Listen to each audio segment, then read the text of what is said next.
Sir ಈ ತರ multiple ಕೆಲಸಗಳನ್ನ ಮಾಡಿದಾಗ, ಹ್ಮ್. ಮನಸ್ಸು ಕೊಟ್ಟು ಮಾಡಿದಾಗ I think we start to respect ಪ್ರತಿಯೊಂದು ಪ್ರೊಫೆಷನ್ನ, ಪ್ರತಿಯೊಬ್ಬ ಹೌದು. ವ್ಯಕ್ತಿನ ಅಲ್ವಾ? ಬಿಕಾಸ್ ಆ ಪ್ರೊಫೆಷನಲ್ ಇರೋ ಕಷ್ಟ ನಮ್ಗೆ ಅರ್ಥ ಹೌದು, ಆಗುತ್ತೆ ಅವಾಗ. ಹೌದು, ಹೌದು. ನನಗೆ ನೀವು ಹೇಳಿದ್ದು ತುಂಬ ನಿಜ. ನನಗೆ ನಾನು ಯಾವಾಗ director I mean assistant director ಆದ್ನೋ, ನನಗೆ ತುಂಬ ಕಷ್ಟ ಗೊತ್ತಾಗಿದ್ದು ಈ ಜೂನಿಯರ್ ಆರ್ಟಿಸ್ಟ್ಗಳದ್ದು. ಹ್ಮ್. ಅವ್ರನ್ನ ತುಂಬ ಕೆಟ್ಟದಾಗಿ ನಡ್ಸ್ಕೊತಾರೆ ಆ್ಯಕ್ಚುಲಿ. ಅಂದರೆ ಎಲ್ಲರೂ ಅಲ್ಲ, ಜನರಲೈಸ್ ಮಾಡೋಕ್ಕಾಗಲ್ಲ. ಬಟ್ ತುಂಬ ಲೀಸ್ಟ್ ಗೌರವ ಸಿಗೋದು ಅವರಿಗೆ. ನಾನು ಒಂದು ರೂಲ್ ಮಾಡಿಬಿಟ್ಟಿದ್ದೆ, ಯಾರೂ ಅವರಿಗೂ ಅಗೌರವ ಮಾಡೋಂಗಿಲ್ಲ ನೀವು. ಹ್ಮ್. ಸೊ ಸಾರ್ ನೀವು ಅವ್ರಿಗೆ ಜೋರಾಗಿ ಹೇಳಿದ್ರೆ ಅವ್ರು ಕೇಳಲ್ಲ ಅದು ಆ ಥರದವರೆಲ್ಲೋ 4 ಜನ ಇರುತ್ತೆ. ನೀವು ಅದನ್ನು ಇಡೀ ಗ್ರೂಪಿಗೆ ಏಯ್ ಬಾರೋ ಹೋಗು, ಅವ್ರಿಗೆ ಏನು ಗೌರವ ಕೊಡಬೇಕು. ಊಟ ಟೈಮಿಗೂ ಅಷ್ಟೇ, ಹ್ಮ್. ನಮಗೆಲ್ಲ ಏನಾಗ್ತಿರೋ ಅವ್ರಿಗೂ ಅದು ಹಾಕಬೇಕು ಅಂತ ನನ್ನ ಸಿನಿಮಾದಲ್ಲಂತೂ ಫಸ್ಟ್ ಡೇನೇ ಹೇಳ್ಬಿಟ್ಟಿದ್ದೆ ನಾನು. ಅವರು ಕೂಡ ನಮ್ಮ ಥರನೇ ಹೊಟ್ಟೆಪಾಡಿಗೆ ಬಂದಿದ್ದಾರೆ. ಅವ್ರಿಗೆ ಸಿಗೋ ಸಂಬಳ ಜಾಸ್ತಿ ಇರ್ಬೋದು, ಕಡಿಮೆ ಇರ್ಬೋದು, ನಮ್ಗೆ ಸಿಗೋ ಸಂಬಳ ಜಾಸ್ತಿ ಇರ್ಬೋದು. ಹಾಗಂತ ಅವ್ರನ್ನ ಡಿಸ್ರೆಸ್ಪೆಕ್ಟ್ ಯಾರೂ ಮಾಡೋಂಗಿಲ್ಲ.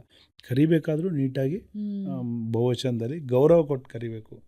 ತಪ್ಪು ಮಾಡಿದಾಗ ನಾವು ಯಾರೋ ಕ್ಯಾಮ್ರಾಮನ್ಗೂ ಬೈತೀವಿ ಅಥವಾ ಆರ್ಟಿಸ್ಟ್ಗೂ ಬೈತೀವಿ, ಅವರಿಗೂ ಬೈತೀವಿ, ಅದು ಬೇರೆ.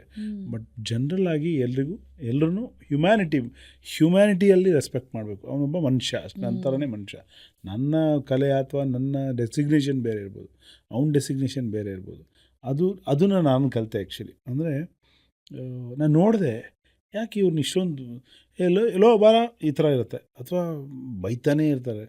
ಹಾಗೆಲ್ಲ ಆಗಬಾರ್ದು. ಸೊ ಈಗ ನಮಗಿಂತ ಅವ್ರು ಗ್ರೇಟ್ ಆಗ್ತಾರೆ ಆ್ಯಕ್ಚುಲಿ. ನನಗೆ ಒಬ್ಬ ಡೈರೆಕ್ಟ್ರಿಗೆ ಒಂದು ಸಿನಿಮಾಗೆ ಕೋಟ್ಯಾಂತರ ರೂಪಾಯಿ ಸಿಗುತ್ತೆ. ಅವನಲ್ಲಿ ಹಾರ್ಡ್ ವರ್ಕ್ ಮಾಡ್ತಾನೆ, ಬಿಸಿಲಲ್ಲಿ ನಿಲ್ತಾನೆ, ಧೂಳಲ್ಲಿ ನಿಲ್ತಾನೆ ಅಂದರೆ ನಂಗೆ ದೊಡ್ಡದು ಅನಿಸಲ್ಲ. ಅದಕ್ಕೆ ತಕ್ಕನಾಗಿ ನಿಂಗೆ ಪ್ರತಿಫಲ ಸಿಗ್ತಾ ಇರುತ್ತೆ. ಆದರೆ ಇವನಿಗೆ ಎಷ್ಟು ಸಿಗೋದು? ದಿನಕ್ಕೆ 300 ರೂಪಾಯಿನೋ 500 ರೂಪಾಯಿನೋ.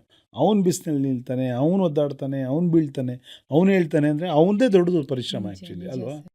ನನ್ನ 2 ಸಿನಿಮಾಗಳಲ್ಲಿ ನಾನು ನೆನಪಿರುವಾಗ, ಸಿನಿಮಾ ಮುಗಿದ ಮೇಲೆ ನಾನು ಎಲ್ರಿಗೂ ಥ್ಯಾಂಕ್ಸ್ ಹೇಳುವಾಗ ಅವ್ರನ್ನೂ ನೆನೆಸ್ಕೊಂಡು ನಿಮ್ಮಿಂದ ಅಂತ ಥ್ಯಾಂಕ್ಸ್ ಹೇಳಿದೆ.